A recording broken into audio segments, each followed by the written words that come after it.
Hi, Sabrina. Welcome to the Business First Creatives podcast. How are you today? I'm great, friend. I'm so happy to be here with you. I'm so happy to have you. So, for people who don't know who you are and what you do, go ahead and tell the listeners. So I'm Sabrina Gebhardt. I've been a lifestyle, family, and newborn photographer for 11 and a half years. And for about half of that, I've been in education. When the pandemic hit, I dove straight into online education as much as possible to just kind of what am I spending my time doing? We weren't getting to hang out with people in person, and I wasn't getting to mentor with anyone anymore. And so I created a course and a mastermind and a membership and All of the things. all of the things. And it has been so fun. It has been so fun. So now you'll find me splitting my time between working with clients and educating other photographers. So, let's get right to it. First question I Okay. ask everyone, and I've tweaked it since the last guest. So, for those of you paying Okay. attention, it's slightly different now. Do you consider yourself to be an entrepreneur first or a creative first? An entrepreneur, 100%. And why? Being in the photography space and in the creative space, I tell my students this all the time that you are generally either really fantastic at the art you're creating, you are a visionary, you see things differently, or you're really, really great at business. And I tell people all the time, I'm a pretty mediocre photographer, maybe a little bit above that, but I am a fantastic business person. Which is hysterical because you and I agree on that in that aspect. I feel like people should spend way more effort on the business side, hence this new podcast. But I want to pivot slightly because you put business first, and for a lot of things, that is related to systems. So, what is one system that you have in your creative business that's currently moving the needle for you? So, this is going to be a boring answer because people say it all the time, but man, it's true. Is an email list, a consistent way to reach out to the people who want to hear from you. And it's not shiny or fancy or pretty or anything innovative, but it's true. And creating a rhythm in my business where I am consistently sending out a newsletter or an email blast to everybody that has signed up and having a formula for that email so that I know what kind of content goes first and then comes next and then comes next so that I can create consistently, but then also my readers know what to expect is so valuable. And it really does build those relationships and move the needle. I mean, I read your emails every Monday. So, yes, most important thing for our listeners is to make sure that you have a call to action in each email. And Sabrina does a Yep. great job with that. Um, let's talk about being overwhelmed because when I Yeah. think about your expertise and what you teach, specifically photographers, but you also teach other creative entrepreneurs as well. But when I think of you, I think of, oh, Sabrina's going to tell me how to be not overwhelmed. Sabrina Yeah. is going to tell me how to make sure that I am taking care of myself first and the business will thrive because of that. So, what is one system that you have implemented in your business or that you teach others that keeps you from being overwhelmed in your business? Yeah. So I think one of the main reasons why entrepreneurs get super overwhelmed is because they say yes to too much. And especially when you're new in business, you want to say yes to all the opportunities. You want to say yes to everything. You want to take on anybody that wants to give you money and hire you, right? And so it's constantly reviewing my calendar and pruning my commitments. I would be a total liar if I told you that I never battle overwhelm anymore. I do. It comes in waves. It's something that you will never overcome permanently, but when you have the right tools in your pocket to know how to work through it and to recognize, okay, I'm getting overwhelmed. I need to do something about it right now before it gets worse. And for me, that always starts with reviewing my calendar and pruning things out or moving things back if I can. But then Hmm. also the things that can't move, asking for help where I can. And a lot of times as a Absolutely. mom, that's getting my kids into a carpool, that's asking my husband to do the taking and the picking up and all of that, right? Just handing off tasks to create a little bit more breathing room in my everyday life makes a huge difference. So I've been joking around I guess, internally in my head that every time I have a guest on, I should think of what I would put on a t-shirt if I had one printed for them. And Sabrina, I think for you, and honestly, it's something that I would tell people too, but it's okay to say no. That's what you Amen. need on a t-shirt. It is okay to say Amen. no. Um, Amen. and I mean, if anybody in the listening audience needs permission, you are the boss of your business. It is okay for you to say no. If someone asks you to do something that makes you uncomfortable, or that you don't feel qualified to do, or that you just don't have room to do, tell them no. Tell them when Yeah, you are able to service them if it's something that you want to do. But if you don't, it is okay to say no. No is a full sentence, I promise. definitely. And I think part of that is trusting your intuition too. Like, don't we get that vibe that, like, when we're supposed to say no, and sometimes we push against it because on paper it sounds like a really good opportunity, or it's a Mhm. really big job, or really sounds great, or whatever. But if you really listen to your intuition and your gut, whatever that feels like in your body, you know when you're supposed to lean in and say yes, and when you're supposed to pull back and say no. And on the other side of that, when you say no, when you actually listen to your intuition, I'm telling you what, it always leads to something better.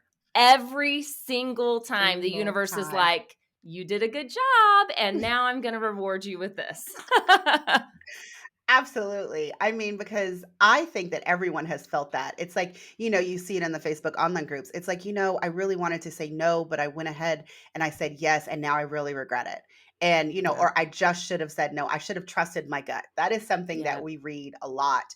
And you're right. Like, not only trusting your gut, but if you have to work too hard to make something fit in your personal life, in your business life, whatever it is, Yeah. chances are it is not going to benefit you in the end. I don't want to say that things are easy, but if you are putting in way too much effort to kind of squeeze thing in, to make room Right. for it, to figure out how to do it, it's probably an indication that it's not for you. And if it is for you, the opportunity is going to come around again. I mean, because things Exactly. come, it's there's really no such thing as a once in a lifetime opportunity. There's just not, especially when Yeah. you're a creative entrepreneur. And like you said, it's really tragic when someone says yes to something that they should have said no to. And then, like, the most amazing opportunity falls in your lap. And you have to say no because you Yeah. already committed to this other thing that you were really unsure about in the first place. And so it's kind of put you in a spot of, if I had trusted my gut and said no, I could have said yes to this, more amazing thing that would, lead to something better, or more money, or a better audience, Yeah. whatever it happens to be. Yeah. Totally agree. So I want to ask you, because you teach a lot about being overwhelmed. So what was it like in the beginning of your business? Because I'm assuming that you learned these tricks over time. So tell me about I know. Tell me about a time in your business when you were overwhelmed and how you overcame Okay, so it. overwhelm is literally the opening chapter of probably the first 2 years of my business. Okay. I did what everybody does. And that's why I teach it, because I don't want people to make the same mistake. I am very much. I'm an open book. Here's what I did. Here's what I see happening all the time. Please don't do this. But I did everything. I tried to say yes to everybody. I tried to take on every job. I tried to fit in clients into every single pocket of time. I was not investing in my business. I was trying to do it all myself and wear all the hats, and I was doing a horrible job at all of it. I kind of went all in on my business and pulled way back from my family, and which is just super not healthy. But the best thing that I did to overcome that is hiring a mentor. And it was one of those things where I needed so much help in so many areas that even though it was so scary to invest that massive amount of money. I had not invested anything close to that at any point. I mean, I literally paid more to work with her than I think I had spent on my camera and body. I mean, my camera and lens. Okay. Like, literally, it was so scary. But I was to that point where I was like, if I'm going to really do this and have a sustainable business and reach all these goals that I have, and want to be taken seriously in the industry, like, I have to put my money where my mouth is. I have to just go all in on this. And there is literally a dividing line in my business before that experience and after. I Okay. mean, my work, the way I ran my business, the way I thought about my business, the kinds of clients I was attracting, I earned that investment back probably within 2 months. I mean, almost instantly. And it was just knowing, like, I got to ask for help and I'm going to really lean into this. So, education, that's my answer. Yeah. And I didn't, I knew you were going to say education. Somewhere in the back of my mind, I knew you were going to say education. So because I'm imagining that what you would suggest to people now and what to look for in a mentor was probably not the same thing that you looked for back then because you were new. You Right. probably didn't have the same criteria that you would have now. But so if someone in our audience is like, I really do need to invest in a mentor, what are the things that they should look for before they make that hire? Yeah, so there's two big things I would say. Number one, you want them to be doing what you want to be doing 5 years from now, or at least 3 years from now. They need to be on the same path, but significantly ahead of you. Okay. So going back to photography, if I am a family photographer, I'm not going to look to work with a wedding photographer. Okay. Because while they can teach me business things and technical camera specs, like, we're in different zones, right? So I'm looking for somebody who is proficient and has walked the path ahead of where I want to go. And then the other thing is personality. A mentor student relationship is real personal. And if you don't jive, if you don't connect, like, if you can't see yourself being friends with those people, that person, it is not going to be a good fit. You're not going to feel like you can really be honest and open. It's just not going to be the same. And that's the great thing about the internet, right? Like, you can Mhm. really get to know people before you ever even send them an email or engage with them. Follow them on Instagram and sign up for their weekly email and read their blog posts and see, would you hang out with this person? So those are the two things that I would say. Sabrina, those are so excellent. Those two are probably what I would tell anybody. And it was funny because while I was listening to you talk, I was thinking about my mom. And when she listened to the trailer for this podcast, she immediately sent me a text message. And she's like, Colie, you said the word shit. Did you really want to do that on your podcast? And I said, yes, mother.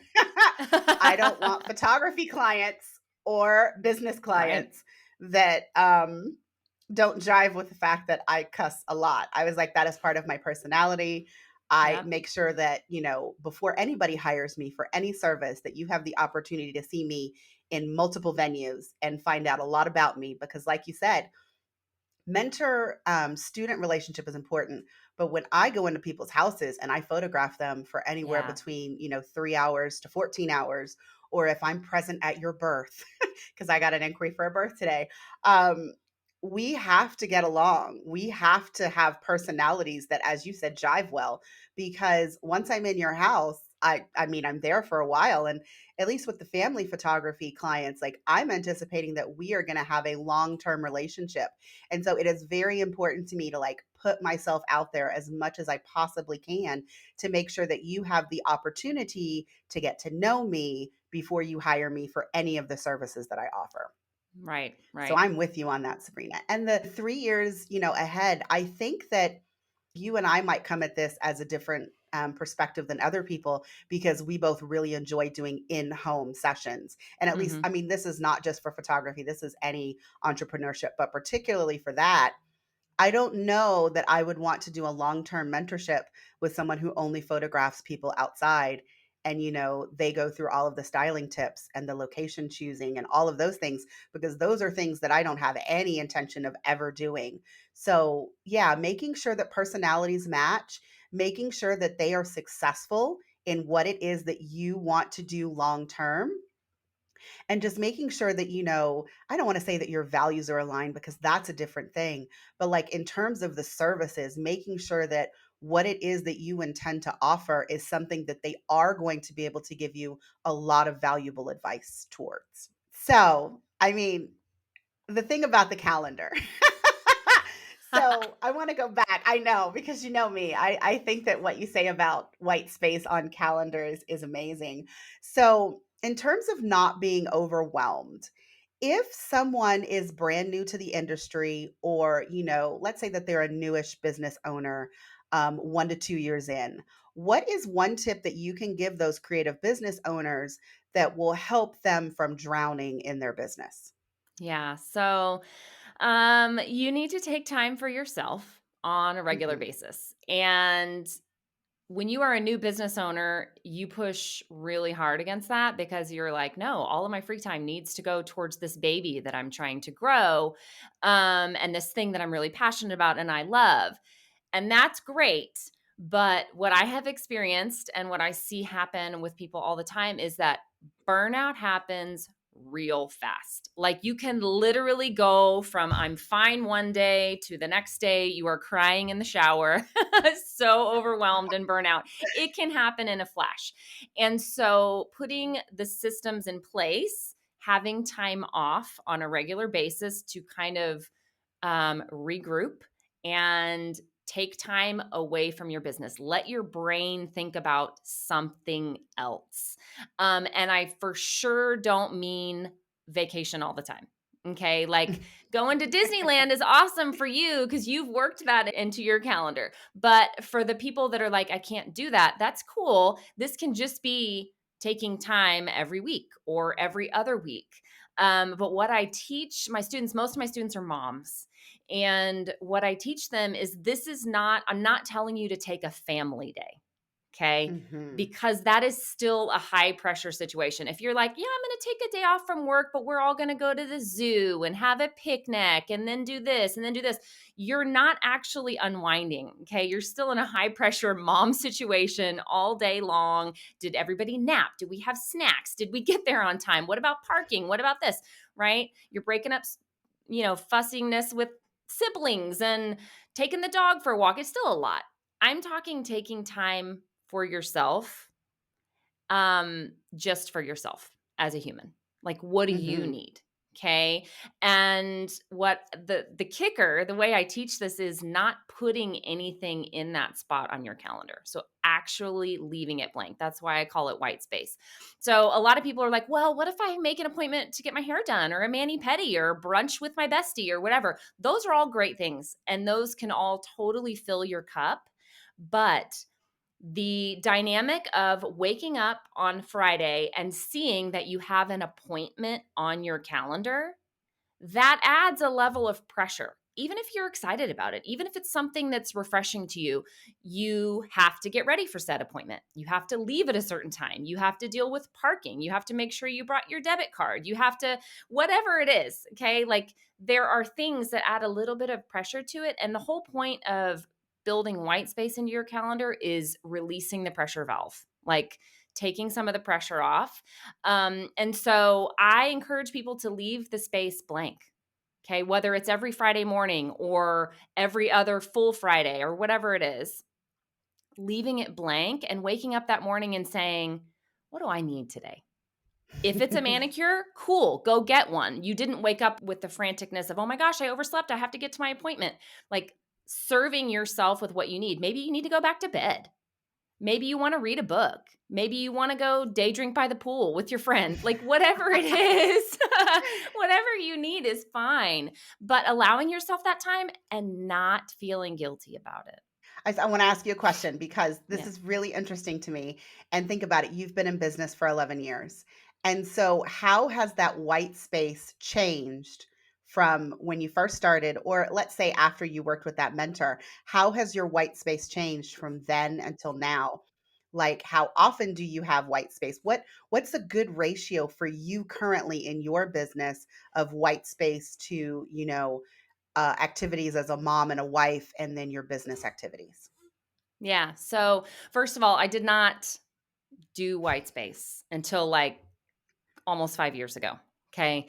This was literally something that came out of working with a therapist. Okay. This is something that we realized together I was lacking.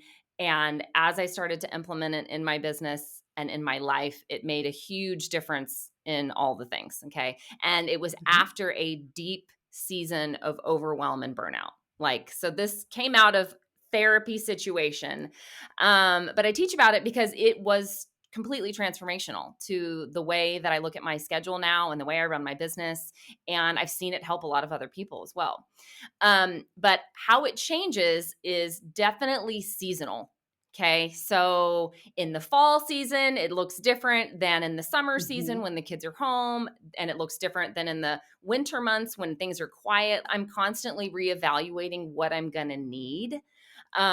So for example, fall busy season for family photographers, I know that I'm going to be shooting more than any other quarter of the year. I just know Mhm. that. So I'm giving myself more time off before, like leading up to that, like the 2 weeks before I start shooting. And I'm also building in entire weeks off in between like heavy lifting weeks. Okay. So if I have a Mhm. week where I'm doing 5 or 6 mini sessions and a couple of full sessions, I will literally take a full week off of shooting and editing and pull way back so that I can reset and serve the next round of clients better. And then when fall busy season's over, I always make sure that I am done shooting by the first week in November. And I slow so far down, I go into like sloth mode after that. And I let myself because I know that I'm going to need that. Why do I need that? Because if I want to be present for my family over Thanksgiving break and not just be a zombie, like I have to recover so that I can like really enjoy family holidays, right? So Yes. I'm always reevaluating what I'm going to need based on the season that I'm going in. Um, Summertime is real hard because if you've got kids at home, it is literally a free for all, and every week is different. And do you have a nanny? Do you have a sitter that day? Do they have camps? I mean, it's literally a free for all. Summer is not as great with the white space. Okay. It's literally like maybe 2 hours here. My husband's going to come home and I am going to just go somewhere. I'm just going to get out of the house. I'm going to get away from my kids. I'm going to take a break. Okay.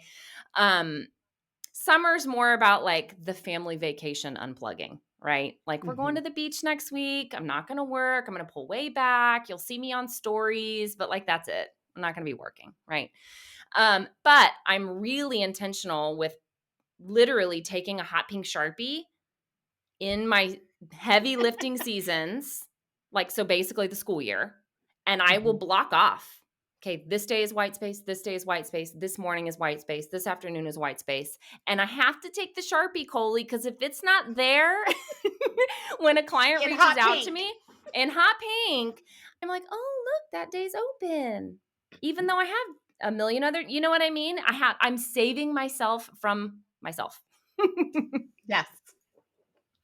Let's talk about boundaries. Because I Yeah. really feel like, this is one of your boundaries. And so, um, like, tell me about a boundary that you have put in place that has allowed you to continue to thrive in your business and still be a great mom and a great wife. Mm.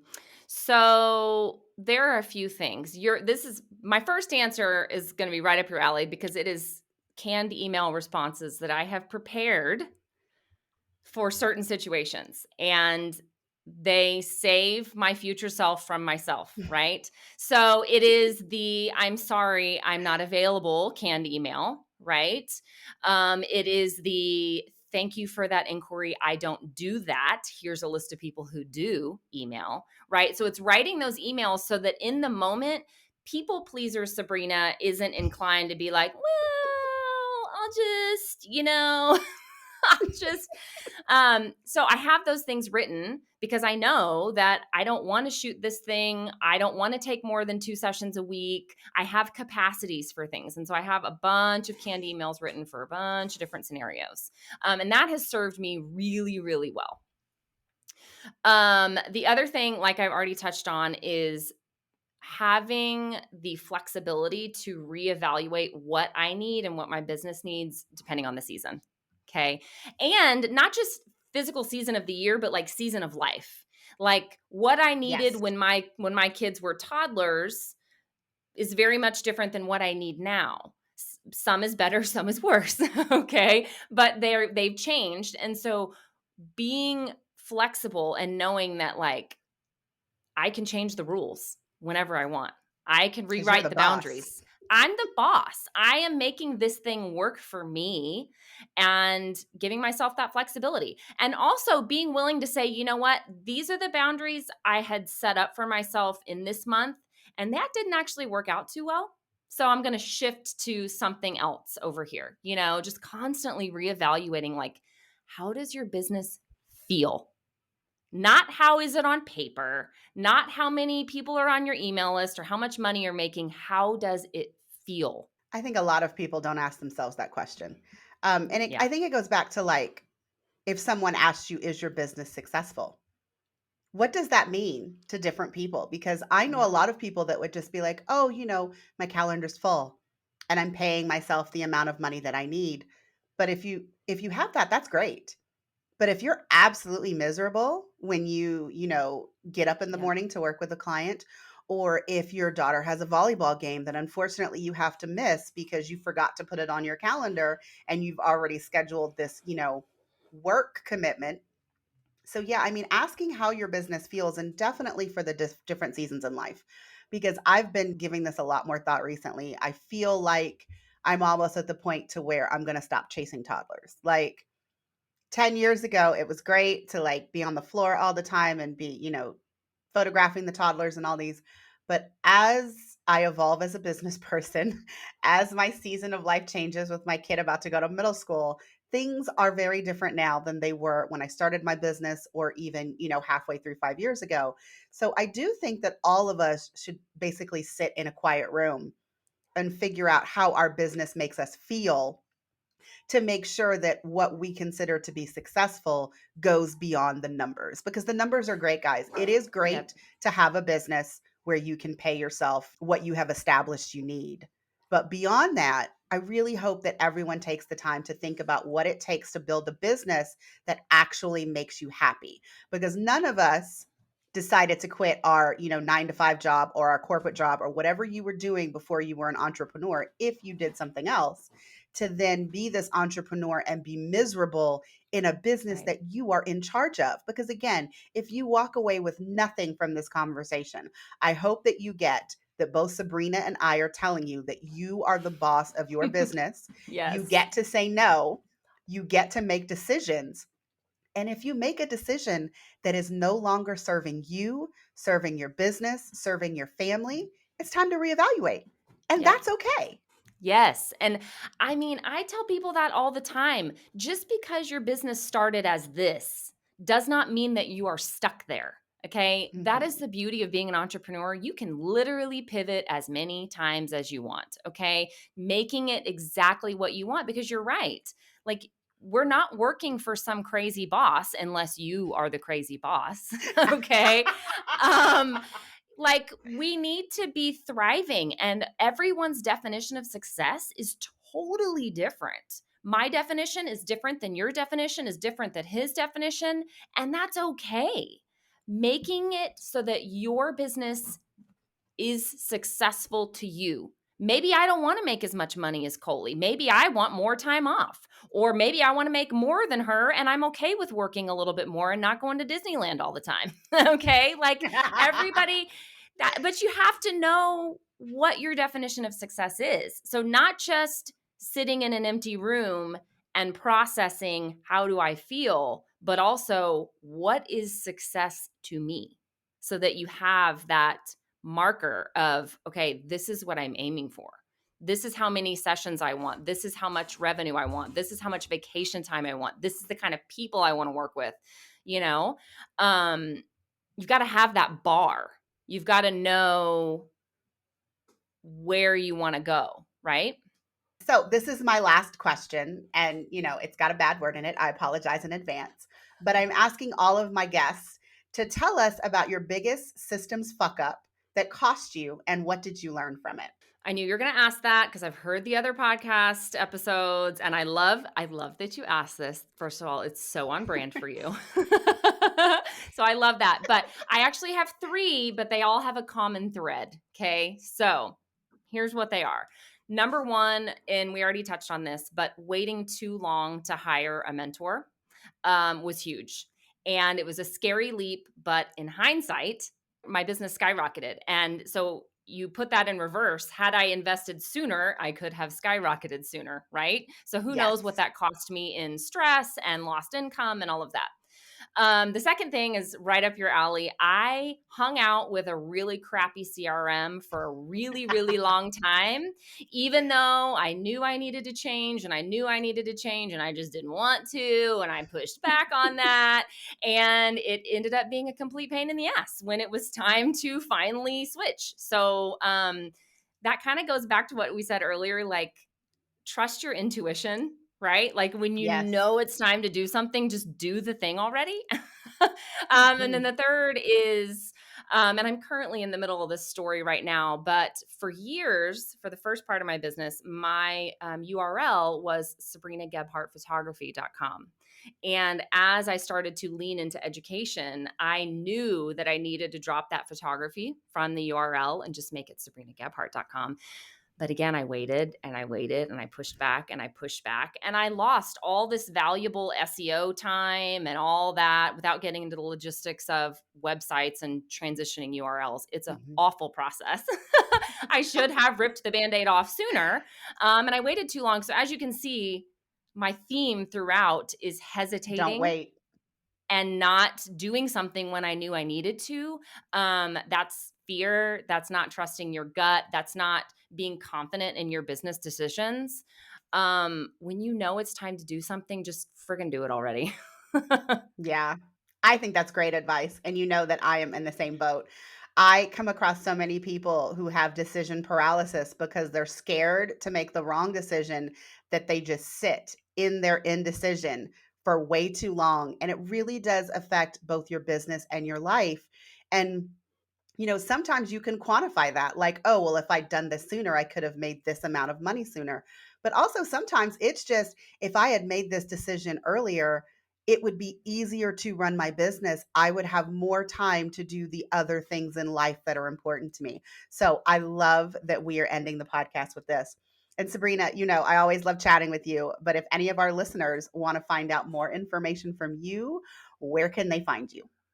Yeah, so my new URL is is sabrinagebhardt.com. And I am still super duper active over on the gram, which is still the long Sabrina Gebhardt photography. But I share tons of like free stuff on Instagram. And on my website, there are links to free trainings, and I have a lot of really awesome like blog post content that's like really Mhm. valuable stuff that you can read. I also have a weekly email, like we mentioned. It's called Lifestyle Lessons, and it goes out on Monday mornings. And it is short and sweet, and it's always meant to be encouraging or inspirational. So you can get on that list. And then I've got a new freebie that talks Yeah, all let's about hear it. sustainability. Yeah, it talks all about business sustainability, which is what we've talked about, has been kind of the underlying thread today. Like Mhm. battling overwhelm and burnout so that you can have a sustainable business. And so this freebie's got 10 ways that you can set yourself up for having a sustainably successful business. And you can grab that at sabrinagebhardt.com/sustainable. Yes, I'm awesome, and I'm also gonna put that in the show links. Okay. Sabrina, thank you so much for being on the podcast. You know I love you. Yeah, I don't even need to say anything else. I know. I just so fun. We'll see you next time. Love you, bye. All right.